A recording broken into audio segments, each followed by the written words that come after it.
Okay guys, alam nyo ba, sa gabing ito, mag-unboxing tayo ng Lebron James Mogul version, Lebron 22. Ito guys, gift ng aking mami. Ito, buksan natin guys ha. Yan guys, bagong bago yan guys. Ito nga pala, nabili natin sa Riverbank Nike outlet. Kanina lang guys.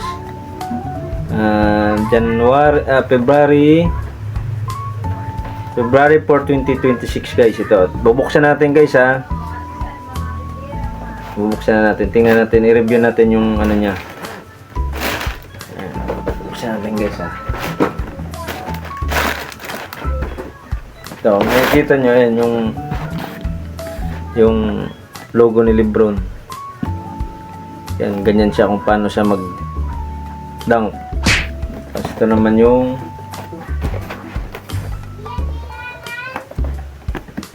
king na ano niya. Ang tawag dito to? King James. Kaya binansagan siyang the GOAT. Yan. Ito naman yung signature niya guys. So, yan o. Okay guys ha, bubuksan na natin guys ha. Ito, walang kukurap ha. Ito na. Anong kulay ba yung Mogul version ng Lebron 22? Tama ito. Okay guys, ang loob niya. Tapos meron tong, hindi ko alam ang tawag dito pero ito yung mga specs niya. Yan.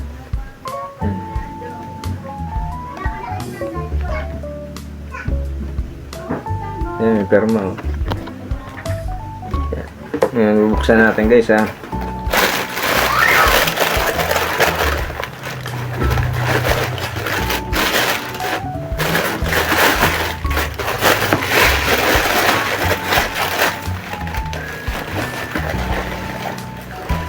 No guys, ito na oh.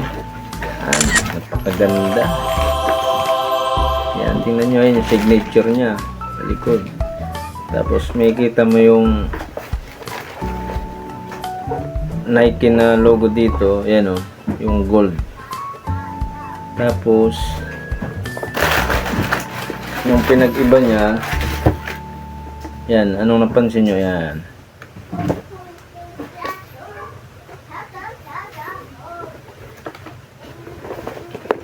black and white, yung kabilaan di siya yung pareho oh.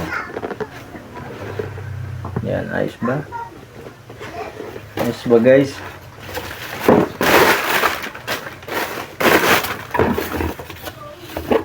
Ayan guys oh, ayan yung kanina, ayan yung logo ni Lebron. Legit. Ito yung inner nya guys oh, yan. Yan yung kinuha natin ni size US size niya is 10.5 kasi yan yung akma ng paa ko. Yan guys, so may ano ng King James yan. Yan.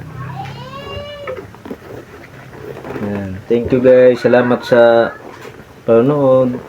Thank you mami sa gift sa 9th anniversary namin sa PNP service. Ito yung gift niya sa akin. Thank you.